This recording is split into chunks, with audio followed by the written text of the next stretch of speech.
Bom dia, boa tarde, boa noite, investidor. Sejam todos muito bem-vindos ao canal. Meu nome é Felipe Torres, sou consultor de investimentos CVM e hoje nós vamos analisar o relatório gerencial do mês de abril do HGCR11. Inclusive foi um pedido de um seguidor aqui do canal para que a gente fizesse um vídeo a respeito desse fundo e aí a gente está aqui agora atendendo esse pedido desse nosso seguidor. O HGCR, que até então, né, ele vinha sendo ali gerido pela Reding Grifo, mas aí a Pátria comprou ali a Reding Grifo e agora está naquele processo ali de transição das gestoras, inclusive está com votação em aberto aí, você que é cotista do fundo do HGCR, não só do HGCR, mas de todos os fundos ali da Reding Grifo, né, HGLG, HGRU, HGRE, enfim, os fundos ali que eram geridos pela Reding Grifo, não deixe de votar, vote, tá? E porque o quanto antes, né, a gente conseguir ali a quantidade de votos para que ocorra de fato essa mudança ali na gestão, melhor, porque aí a gestora consegue já tocar ali da forma que ela acha que deve ser tocado, o time ali de gestão vai permanecer o mesmo, então o time da Reding Grifo foi ali para a Pátria, né? Então, enfim, ao que tudo indica, não terá ali nenhuma mudança drástica nessa transação. Mas antes da gente analisar o relatório de hoje, peço para que você já deixe seu like, se inscreva aqui no canal, não deixe de ativar o sininho para que vocês recebam as notificações dos vídeos que são postados aqui diariamente. Se puder também compartilhar com outras pessoas que têm interesse pelo tema, agradeço demais, porque isso ajuda muito no crescimento do canal. Feitos os avisos, vamos lá para a análise do relatório de hoje. Então o fundo teve seu início em 2009, já tem um histórico já bastante extenso, né? Já está indo já para 15 anos de fundo. A cota patrimonial do fundo ali no mês de abril fechou em R$ 100,14. Valor de mercado do fundo 1 bilhão e 600 milhões. Então o fundo já tem um valor já muito expressivo, né? A base de cotistas também já muito grande, né? Já superou ali os 103 mil cotistas. Liquidez em bolsa ali no mês 81 milhões de reais, então um volume de negociação muito grande também. Esse fundo possui uma liquidez muito boa. O último rendimento distribuído 95 centavos por cota, o que representa ali um dividend yield anualizado de 10,9%. O LTV médio ponderado ali do fundo 48,7%, um bom LTV. Eu vou deixar aqui em cima um card de um vídeo que eu fiz explicando ali o que é esse indicador de fundamental importância para os fundos de papel. Se você tiver interesse, basta clicar ali para poder assistir ao vídeo. No mês de abril, a cota em bolsa ajustada por rendimentos, ou seja, a rentabilidade total, né, já levando em consideração ali os proventos distribuídos, apresentou uma variação positiva de 0,5% no mês, contra 0,9% do CDI e 2,1% do IFIX. Em 12 meses, essa variação foi de 14,4% ali no fundo, né, contra ali 12,3% do CDI e 18,3% do IFIX. Como a gente viu ali, o fundo teve um volume de negociação no mês de 81 milhões de reais, representando um volume médio diário ali de 3 milhões e 700 mil, que, como a gente já falou antes, é uma liquidez muito alta. Tem fundos que não tem esse volume de negociação no mês, né? Isso aqui, 3 milhões e 700 mil foi a média diária. A base de investidores, a gente viu ali que atualmente está em 103.564 cotistas e no mês de março essa base estava em 102.386 cotistas. Aqui a gestão vem informando sobre a abertura expressiva que houve na curva de juros ali no mês de abril, né? E que a taxa ali da NTNB30 passou ali de 5,78% ao ano para 6,14% ao ano. Então, enfim, a gente vê que os fundos que têm ali parte indexada ao IPCA, eles sofreram bastante com essa abertura na curva de juros, fundos de infraestrutura, os fundos de recebíveis imobiliários, justamente por conta ali dessa questão de marcação a mercado que nesse mês veio de forma negativa. Vem falando aqui ainda que a abertura das taxas ali de marcação a mercado dos CRIs aqui, que são indexados ao IPCA do fundo, né, passou de IPCA mais 8,8% para IPCA mais 9,3% ali no final de abril. E aí a gestão vem informando que esse aí é o maior nível já observado na carteira. A gestão vem informando que eles enxergam ainda que o momento atual é muito propício para novas alocações ali, e eles têm trabalhado com foco na originação de operações exclusivas e majoritariamente ali indexadas ao IPCA. E aí a gestão também está buscando alongar a duration da carteira para travar esses retornos atuais por mais tempo. Então o que acontece? Como a gente tem essa abertura na curva de juros, e essa abertura na curva de juros faz com que os papéis eles sejam negociados, ou se for ser emitido, né, com uma taxa ali maior, a gestão está procurando ali alongar a duration da carteira justamente para que ela possa ali ter esse benefício dessa taxa mais alta pelo maior tempo possível. Então é isso aqui que a gestão quis informar nessa parte aqui do relatório. A gestão ainda vem informando que mesmo dando prioridade, né, para ativos indexados ao IPCA, eles vão buscar ali manter pelo menos uma exposição ali de 20 a 30% da carteira em CRIs indexados ao CDI, para que eles possam equilibrar a carteira em relação ali aos indexadores e também reduzir o risco de descasamento com o custo das operações compromissadas, porque esse fundo aqui ele tem uma parte dele alavancada. Então essa parte que está alavancada, ela está ali com uma taxa indexada ao CDI, e aí o fundo normalmente faz pelo menos uma boa parte da carteira, né, como é o caso aqui que a gestão está falando, justamente ali para que não ocorra esse descasamento ali de indexadores, ou seja, uma carteira que está muito indexada ali ao IPCA, vamos imaginar que a carteira do fundo estivesse ali 80%, 90% indexada ao IPCA e o fundo está alavancado com ativos ali indexados ao CDI. Esse descasamento pode vir a trazer um problema ali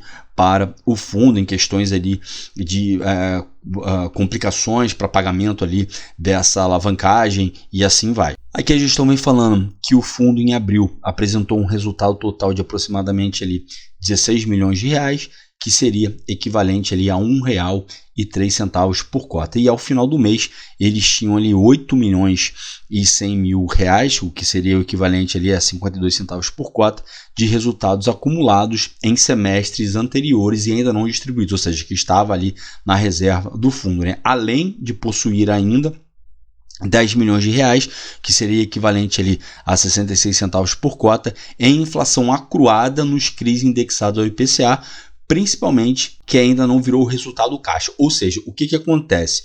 A gente vê que em alguns fundos tem CRIs ali que só consegue repassar essa parte da inflação que está acruada nele no momento em que é feita a amortização desse papel. Se não é feita a amortização desse papel, o que acontece? Aquela inflação do período, ela vai ficando ali acruada, ela vai acumulando naquele papel, e apesar de aquilo dali gerar o resultado para o fundo, mas o fundo não consegue distribuir porque não virou de fato o resultado caixa. Porque se o fundo, por exemplo, tivesse ali um regime de competência, né, nesse caso aqui, por exemplo, como ocorre muito com os fundos de infraestrutura, né, os fundos de infraestrutura eles têm ali o regime de competência. Então, quando essa correção monetária ali, vinda ali do IPCA, ela é acruada ali, por exemplo, nas debêntures, né, o fundo ele já consegue distribuir aquele resultado porque ele opera com resultado de competência. Ele não tem necessidade de que aquele resultado efetivamente passe pelo caixa do fundo. Basta que tenha sido gerado aquela correção monetária, né, que aquele valor tenha sido acruado no valor ali daquele ativo, ou seja, basta que tenha ocorrido o fato gerador para que tivesse sido gerado ali aquela correção monetária, que o fundo já consegue distribuir, diferente dos fundos aqui de regime caixa, que aí efetivamente precisa que aquele valor saia daquele título, né, que está acruado ali, e aí esse valor ali que está acruado naquele papel por meio de correção monetária, ele sai daquele papel e aí ele entra de fato ali para o caixa do fundo, e aí o fundo consegue distribuir aquilo dali. Então o fundo ainda tem também uma parte, como a gente viu aqui, de 66 centavos, que está acruada ali nesses CRIs, que ainda não pode ser distribuído, justamente porque ainda não virou resultado caixa, tá? No mês de abril houve ali um acúmulo de 17 centavos por cota entre resultados acumulados e inflação acruada, somando um total ali de R$ 1,18 por cota ao final do mês, contra R$ 1,01 que o fundo tinha ali ao final de abril. Durante o mês de abril, a gestão aqui vem informando que eles continuaram aumentando a exposição em ativos indexados à inflação, e aí foram adquiridas ali 4 operações que totalizaram ali um volume total de R$ 26.500.000 a uma taxa média ponderada de IPCA mais 7,7% ao ano. A gestão ainda vem informando aqui, eu até quis destacar aqui em verde, né, que durante os próximos meses pode ser que ocorra volume relevante de pré-pagamento de operações, e neste cenário buscaremos realocar prontamente os recursos em operações com taxas similares ou superiores às atuais da carteira, sem mudar o perfil de risco de crédito. Então, se o fundo realmente conseguir fazer essas alocações ali com taxas superiores, né, vai conseguir também aumentar ali o carrego do fundo e aumentar ali essa taxa média ponderada ali do fundo. Aqui a gestão vem trazendo quais foram as movimentações que foram realizadas ali no mês de abril. Então eles aumentaram a posição ali através do mercado secundário no valor ali de R$ 2 milhões no CRI-BR 12 subordinada, a uma taxa média de IPCA mais 8,6%. Houve também um aumento de posição via mercado secundário de aproximadamente de R$ 9 milhões no CRI ali Mega Moda, a uma taxa média ali de IPCA, mais 8,22%. Houve também a aquisição de R$ 9 milhões via mercado secundário também, no CRI ali Léo Madeiras, a uma taxa média de IPCA, mais 7,47%.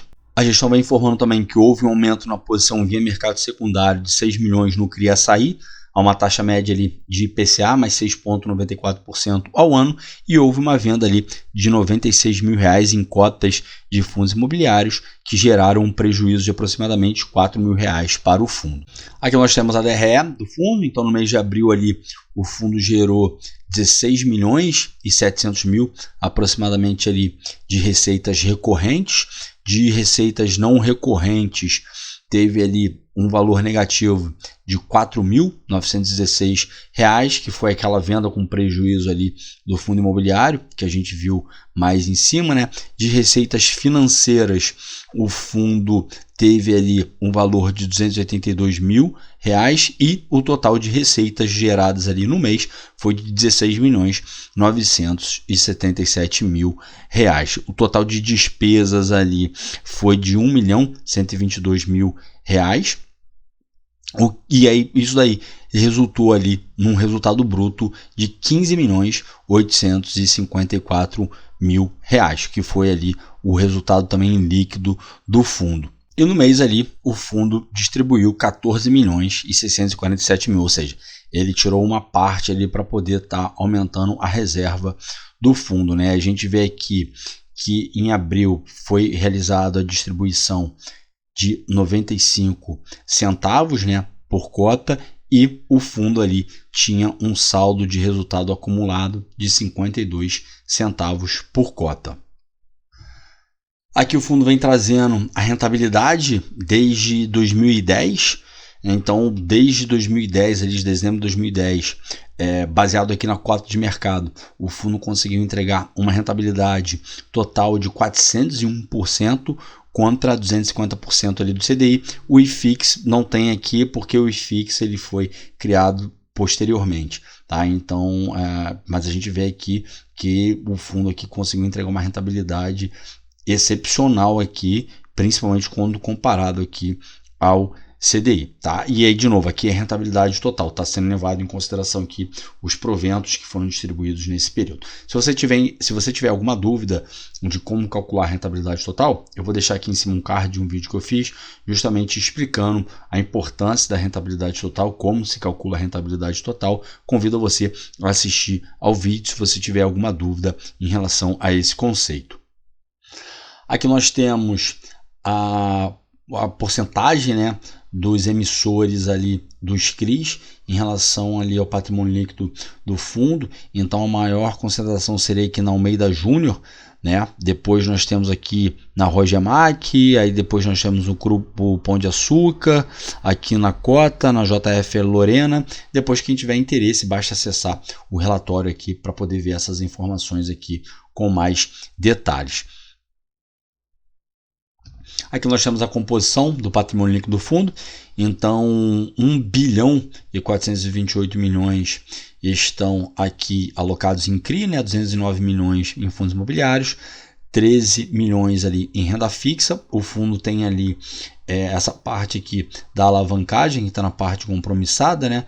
Que seria aqui no valor de 106 milhões, e o patrimônio líquido total do fundo aqui em 1 bilhão 544 milhões de reais. Aqui nós temos a alocação histórica em CRIs baseada ali em indexador, né? Então, pelo menos nos últimos 12 meses aí, é o momento em que o fundo está mais exposto ali em ativos indexados à inflação.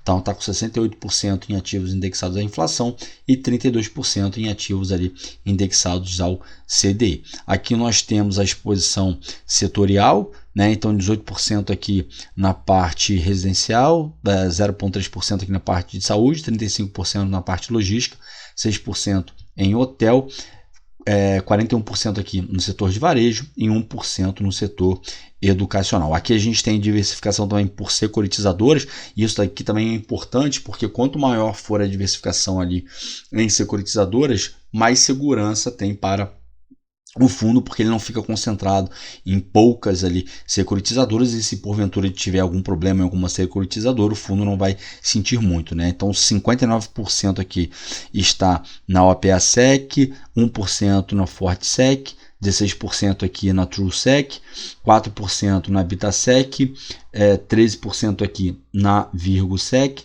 3% na Travessia e 4% aqui na VertSec. Aqui nós temos a classificação de risco, né, por rating ali, da carteira. Então 8% AAA, 11% AA, 4% AA-, 1% A+, 7% A, 17% aqui A-, né, 2% BBB+, 22% BBB, 19% BBB- e 8% aqui que não possui rating. Aqui nós temos o LTV, o Loan to Value, né? Então a gente tem aqui de 0 a 20%, 4,5% aqui da carteira, de 20% a 40%, 19,7% ali da carteira, de 40% a 60% representa ali 44,3% da carteira, de 60% a 80%, 31,5% da carteira, e acima de 80% não possui ali ativos com LTV nesse intervalo, tá?